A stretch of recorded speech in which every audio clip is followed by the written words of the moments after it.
quiero leer dos citas bíblicas que ya Freddy me ha hecho el favor de tener. Efesios 2, 6 al 10 y luego 2 Timoteo 2 del 1 al 7.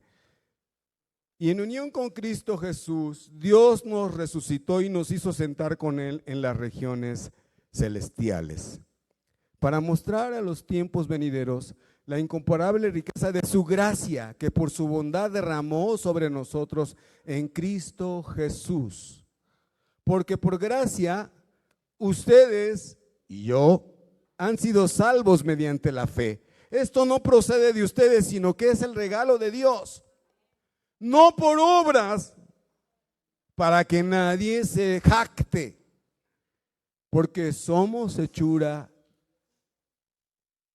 de Dios, creados en Cristo Jesús para buenas obras, las cuales Dios dispuso de antemano a fin de que las pongamos en práctica. Y Timoteo dice: tú pues, hijo mío, esfuérzate en la gracia que es en Cristo Jesús. Lo que has oído de mí ante muchos testigos, esto encarga a hombres fieles que sean idóneos para enseñar también a otros. Tú pues sufre penalidades como buen soldado de Cristo. Ninguno que milita se enreda en los negocios de la vida a fin de agradar a aquel que lo tomó por soldado. Y también el que lucha como atleta no es coronado, sino lucha legítimamente. El labrador, para participar de los frutos, debe trabajar primero. Considera lo que te digo, y el Señor te dé entendimiento en todo. Amén. Miren, hermanos, quiero, si me permiten decirlo humildemente, enseñarles lo siguiente. La gracia es el milagro más grande que podemos recibir de parte de Dios, que es la salvación misma. Y para esto el hombre no puede hacer nada para salvarse a sí mismo. Escuche bien esta verdad. Él lo hizo por nosotros. Jesús lo hizo por nosotros. Y su sacrificio es suficiente. No hay que hacer nada más. Su gracia, su sangre preciosa derramada en la cruz es suficiente para salvarnos. Y esto es por fe. Esto es un regalo de Dios. Tengo que poner el ejemplo, ¿no? Que puedo sacar aquí una moneda o un billete y les digo, aquí este billete es el primero que tuve, no vayan a decir que soy muy agarrado, pero aquí tengo un billete y les pregunto, ¿quién lo quisiera? A lo mejor dicen, a ver, ¿quién lo quiere? A ver, pues córrele antes de que te lo ganen. Ella dijo primero, y primero las damas. Bueno, tengo otro para ti, pero después te lo doy. Es así. Dios ofrece la salvación a todos. No hace acepción de personas. San Marcos 16, 16 es: el que creyere, todo aquel que acepta al Señor y es bautizado será salvo. Y también dice: mas el que no creyere será condenado. No les gusta mucho que se diga ese texto, la segunda parte.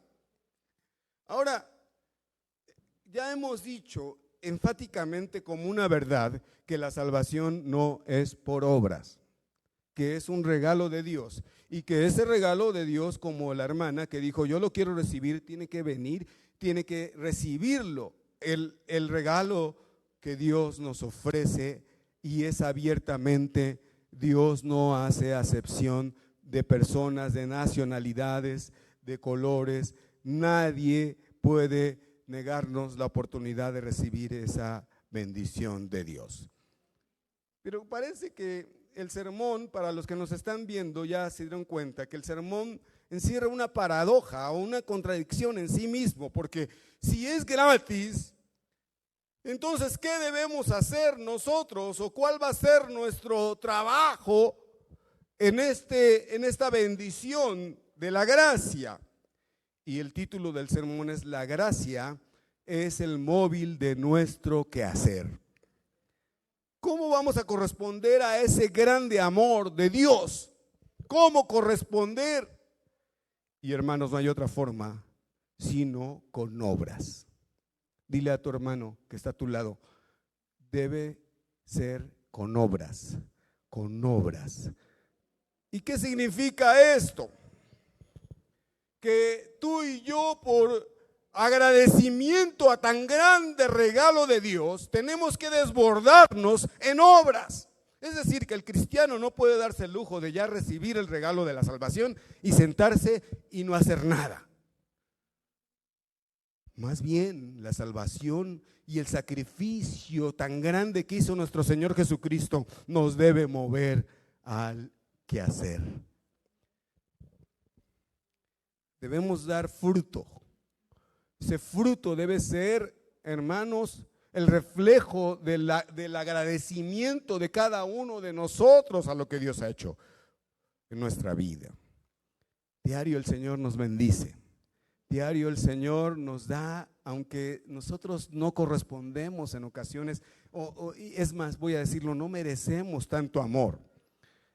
Fallamos delante de Dios y el primero en fallar soy yo, el pastor.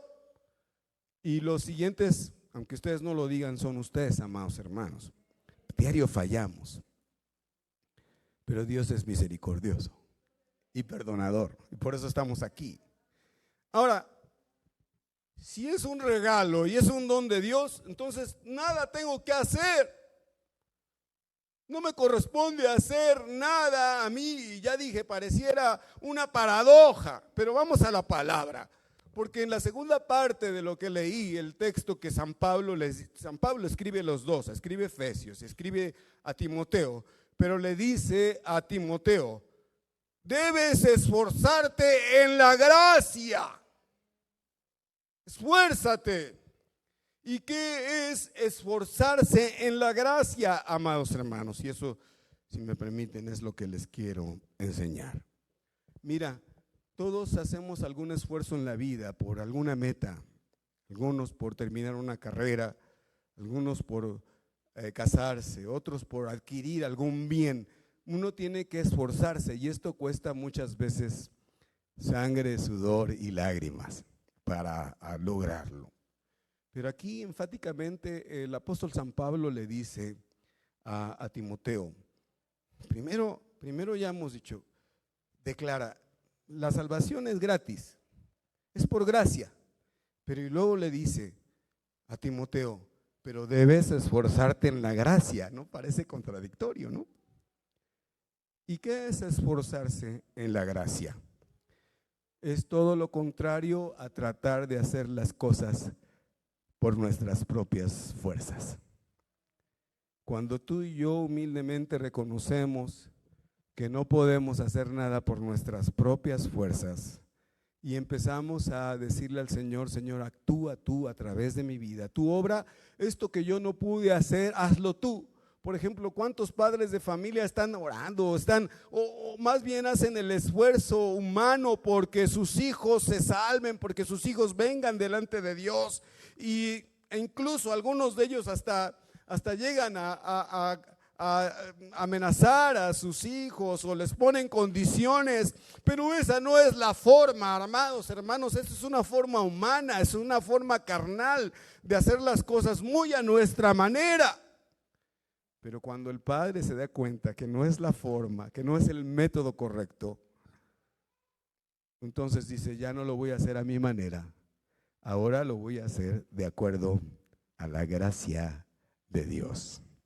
Y hacerlo de acuerdo a la gracia de Dios, hermanos amados, es orar por sus hijos, ponerlos diariamente en las manos de Dios, decirle al Señor humildemente, yo no pude, aunque me esforcé, intenté de muchas formas, fracasé, pero ahora obra tú, y es cuando actúa la gracia de Dios en nuestra vida. Pero nosotros debemos esforzarnos en oración, en ayuno, en vivir una vida en armonía con nuestros hijos, no llevándolos al límite de decirles, coaccionarlos, decirles, si no haces esto, entonces no vas a obtener esto, no, sino siempre ponerlos en las manos de Dios, y Dios entonces por su gracia es el que va a actuar en nuestros hijos. ¿Y cuándo va a acabar eso? Nunca. El padre siempre debe estar orando y velando por sus hijos, y cuando esto sucede con los padres,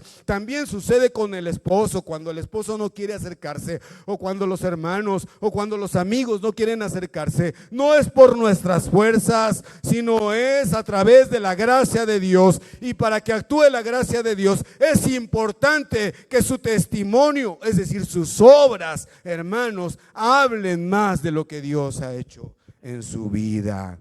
Amén. Eso es esforzarse en la gracia de Dios. Es no dejar de orar para que las cosas, lo malo no suceda a nuestros hijos. Es seguir amando, aunque de pronto sientas que no hay reciprocidad en el amor. Es no dejar de servir. El servicio debe ser parte de ese ejemplo que deben hacer a partir del agradecimiento de Dios, a Dios por lo que hizo, y es seguir creyendo.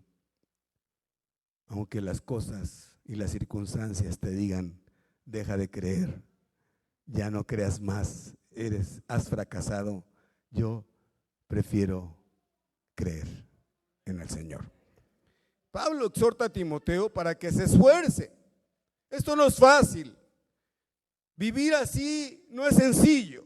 Por eso San Pablo le dice, tú tienes que hacer el esfuerzo para vivir en esa gracia.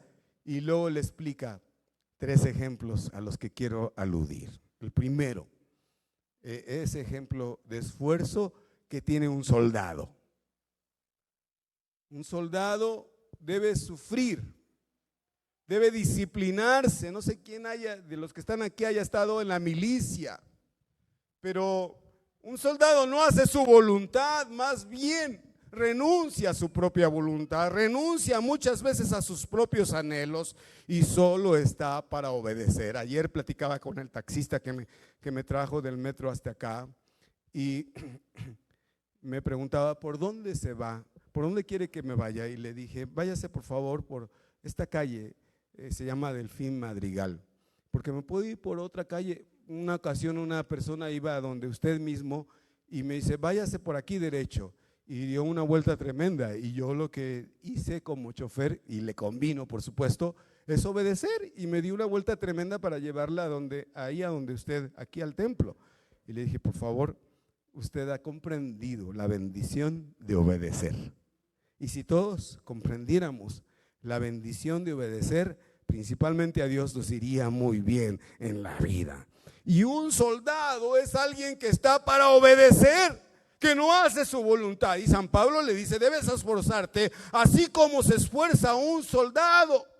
Y si alguien es disciplinado para la hora a la que le dicen debe estar aquí temprano, pasar revista a las 6 de la mañana, el soldado debe estar impecable, con las botas bien boleadas, bien vestido y bañado, y presentarse. Eso es disciplina. Aquel que está dispuesto a obedecer, incluso a renunciar a sus anhelos y privilegios. Y tengo necesariamente que aludir a ti, Miriam, qué bueno que estás. Porque yo sí te conocí a algunos pretensos. Más de uno después te digo quiénes. ¿Ya para qué? Pero quisiste tener una familia más grande, renunciaste a ese privilegio, renunciaste a tener un trabajo, como se dice, una plaza, así se le dice, ¿no? Especial, que en Petróleos Mexicanos de los que mejor ganan y ganaban en ese tiempo, pues eran los de petróleo. Renunciaste a todo esto para sufrir como soldado. Les decía un poco de que cuando conocí a Patti, a mi esposa, ella se iba a ir a enclaustrarse y después quería trabajar con niños, iba a ir con las monjas de Jalisco. Y yo la conocí en la prepa y le dije, pero también aquí en mi iglesia hay niños con los que puedas trabajar, convenciéndola, ¿no?, de que dejara sus pretensiones. Y sí, tuvo 120 niños, pero tuvo que renunciar a otros privilegios. Por ejemplo, entre otros, sus papás la desheredaron. A ella ya no, como se casó con un cristiano y que tenía las pretensiones de ser pastor, entonces la desheredaron, renunció a algunas cosas y estuvo trabajando con varios niños que ahora esos niños le hablan y muchos de ellos algunos son abogados, otros son arquitectos, a quienes pudo ayudar. Y esto es algo, se renuncia, pero el privilegio del fruto, del cual voy a hablar después, es grande. Pero se tuvo que renunciar a ciertos privilegios. Una de las cosas, Miriam dejó a todos, dejó la comodidad de su casa, todo lo demás. Cuando yo me fui, entre paréntesis digo, dejé mi casa, me entregaron, fui a firmar las escrituras de una casa que nunca habitamos, mi esposa y yo, y la dejamos y tuvimos después que traspasarla. Pero les digo, entre paréntesis, pero el Señor ya nos dio una casa y un departamento. Y le doy la honra y la gloria al Señor, porque una de las cosas que el Señor les dijo a sus discípulos cuando Pedro le dijo, Señor, pero esto es muy difícil, pues ¿quién te va a seguir? Conmigo todo es posible, les dijo el Señor. Y Señor, nosotros que lo hemos dejado todo, ¿qué? Para nosotros, ¿qué, Miriam? Escucha, porque esto es para ti también. Dice, ninguno de los que haya dejado todo, que haya dejado casas, hermanos, etcétera, no heredará aquí 100 veces tanto. Dale la honra y la gloria. Y al final, allá la vida eterna. Amén. Dios quiere que bendecirnos, y pocas veces yo hablo de esto, pero ahora había que tomarlo, ahora había que decirlo. Y miren, amados hermanos, cuando San Pablo le dice, ustedes leen con calma, le dice, tú pues sufre penalidades como buen soldado de Jesucristo.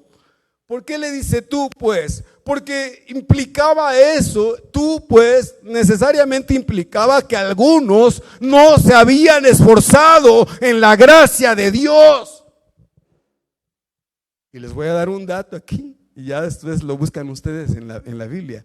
San Pablo mismo dice, de Himeneo, de Fileto y de Alejandro, me han abandonado, han dejado la gracia. Y entonces, pero le dice a Timoteo, pero tú, y esa palabra es para ti, dile al que está a tu lado, tú esfuérzate como buen soldado de Cristo. Esfuérzate, hermano, en la gracia de Dios. Por eso dije, pareciera una contradicción, ¿no? A ver, voy a recapitular. La salvación Dios te la da gratis. Sí, tú decides si la aceptas o no, Dios te la regala. Y nosotros que estamos aquí hemos decidido tomarla. Ahora, no nos vamos a quedar en esa situación. Se nos predicó el domingo pasado y ahora yo insisto, esa salvación nos debe mover a las obras, porque el versículo 10 de Efesios 2 que leímos, dice que somos hechos o fuimos hechos para buenas obras, las cuales Dios preparó de antemano para que anduviésemos en ellas. Es algo loco. Porque te lo voy a decir así de sencillo, todo lo bueno que tú hagas, ni te creas que eres lo máximo, Dios lo hizo en tu vida, Él ya lo preparó de antemano para que solo tú camines en Él. Si lo crees así, dale la honra y la gloria al Señor. Pero somos hechos para buenas cosas. No le diga a su hijo ni a los demás que no es... Mejor ni lo quiero decir. Dígale, eres bueno para todo y debes hacer buenas obras. No le diga lo contrario. Se lo suplico, por favor. Ahora bien, el primer ejemplo entonces ese es el del soldado. ¿Cuántas historias de películas lindas, bien inspiradas de soldados que dieron todo por su patria, pero que además dieron todo por sus compañeros y que dieron todo por amor? Así debe ser el cristiano, la vida del cristiano. Ahora bien, le dice en segundo lugar, como ejemplo, esfuérzate luchando, peleando la buena batalla de la fe. echa mano de la vida eterna, a la cual asimismo fuiste llamado, habiendo hecho la buena profesión delante de muchos testigos. Pelea la buena batalla. Amados, no nos equivoquemos de peleas. No nos cansemos de estar peleándonos por cosas que no tienen sentido en la vida. Peleemos solo la buena batalla. Ahora le dice, debes luchar legítimamente como un atleta. El atleta, dice, no es coronado si no lucha legítimamente. Y ese atleta me hace recordar, hace 2 o 3 días leí una nota, a lo mejor ustedes la leyeron así de paso, de que en uno de los últimos maratones descubrieron unos tramposos que en vez de querer correr los 42 kilómetros y no sé cuántos metros más, algunos otros metros más, se brincaron. Y eso ya había sucedido con un político famoso que ni siquiera voy a decir aquí su nombre, hace muchos años, que se quiso, era hasta candidato para ser presidente, pero quiso correr un maratón, se subió a un carro, se fue a desayunar y a las horas ya el carro lo llevó ya unos 500 metros antes de la meta. No hay que ser tramposos, amados, no hay atajos en el camino del Señor. Hay que recorrerlo y no es fácil. Aquí no se les ha predicado pare de sufrir, no, aquí se les ha dicho que en el camino vamos a sufrir, pero tenemos, hermanos, la bendición de que Dios está de nuestro lado y que Dios nos esfuerza y que con Él todo lo podemos. A ver, lo que dice en 1 Corintios 9, 24, 27 dice, ¿o no sabéis que los que corren en el estadio, todas a la verdad corren, pero uno solo se lleva el premio? Ustedes corran de tal manera que lo obtengáis. Todo aquel que lucha de todo se abstiene, ellos a la verdad para recibir una corona corruptible, pero nosotros para recibir una incorruptible. Así que yo de esta manera corro, no como la aventura, de esta manera peleo, no como golpear al aire, sino que golpeo mi cuerpo y lo pongo en servidumbre, no sea que habiendo sido heraldo para otros, yo mismo venga a ser eliminado, dice San Pablo. Amados hermanos, es la forma en la que debemos luchar, competir como esos atletas. Y en otra versión, en otro versículo, San Pablo dice, yo para llegar a la meta, y es en muchas carreras yo lo he visto, dice, ya de los que están, principalmente las de 100 metros, dice, estiro el cuello. Y muchas veces uno por ese pequeño estirón gana la carrera. Y usted y yo debemos hacerle así, no claudicar, sino pensar siempre en ir adelante. Aún, hermano, lo que cueste lo que cueste. Un corredor, un atleta tiene que disciplinarse, pararse temprano, correr en la mañana, alimentarse correctamente. Nuestra vida cristiana debe ser una constante vida de disciplina, de estar cerca de Dios, de oración, de ayuno, que debe, hermanos, evidenciarse en buenas obras siempre. No hay atajos. A los que voy a bautizar dentro de poco les digo, amados hermanos, lo que nos espera es una carrera de obstáculos. Y la manera de vencerlos es el ejercicio de la fe, de la piedad, y tomarnos y aferrarnos por fe a la gracia de Dios. De manera entonces que no basta ya con tener la salvación y sentarse, sino debemos dar un fruto que sea consecuencia y agradecimiento por lo que Dios ha hecho en nuestra vida. Y el tercer ejemplo que da el apóstol dice, tienes que estar alegre como un labrador, aquel que cosecha. A mí me gusta mucho el campo y estuve muy cerca del campo cuando pastoreaba otro lugar, y se asombraban los hermanos cuando me invitaban, principalmente me invitaban a la cosecha. y pensaban que yo nada más me iba a esperar, me iba a sentar para comerme los elotes asados ahí al pie de la milpa, pero no, le decía a los hermanos, yo quiero ir temprano contigo y voy a ir a ayudarte a cosechar. Y el hermano, uno de los que tenía su milpa, agarraba un huilile, se llama, no sé si se llame así, se lo ponía aquí en la frente y se lo ponía atrás y empezaba a quitar le digo, yo lo quiero llevar. Pastor, me dice, no, ¿cómo se lo voy a dar? Yo lo voy a llevar. Bueno, estaba más joven, quizás ahora que ya me está empezando a fallar la rodilla, ya no lo haga. Pero yo le digo, yo no te ayudé a sembrar. Yo no estuve cuando trabajaste la tierra en el barbecho. Yo no estuve cuando limpiaste tu tierra. Yo no estuve cuando sembraste la tierra. Y yo no estuve cuando estuviste cultivando, quitando todo la maleza, todo lo que le hacía daño. Yo no estuve cuando te sentaste y te diste cuenta que empezó a crecer tu milpa. Y ahora me invitas cuando vas a cosechar y te agradezco. Pero por lo menos quiero llevar el huilile. Aquí lo llevaba y se llenó. Y fuimos a donde estaba ya el fuego y no saben qué lotes tan ricos. Espero que hayan desayunado, pero ya se les va a antojar asados ahí tan ricos. ¿Qué más quieres? Con un poquito de sal y limón, ¿qué más le puede pedir uno a la vida? Pero así es. El campesino espera primero que llegue el temporal, la lluvia, y luego, hermano, empieza a cultivar después de que ha preparado la tierra, la abona, la ve crecer, limpia su parcela, en la mañana va a limpiarla, espera pacientemente. Ahora que llevé a mi esposa, los primeros días al hospital aprendí el significado de ser paciente. Mi esposa estaba clasificada en el cuarto del hacen una clasificación de la gravedad de todos los que llegan ahí. Y mi esposa no estaba en rojo, ni en amarillo, ni en gris, estaba en verde y luego seguía en azul, en verde.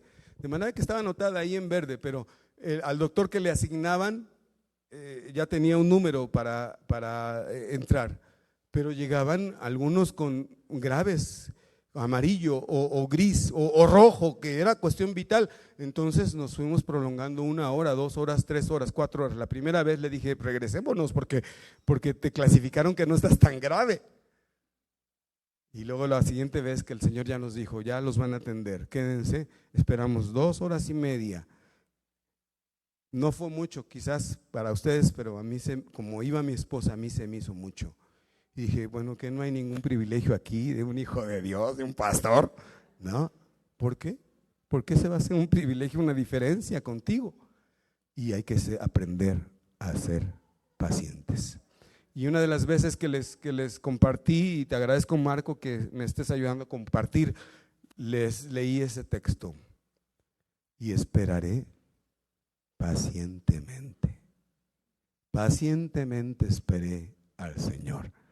Y uno debe aprender a humillarse y a esperar pacientemente. El labrador aprende eso.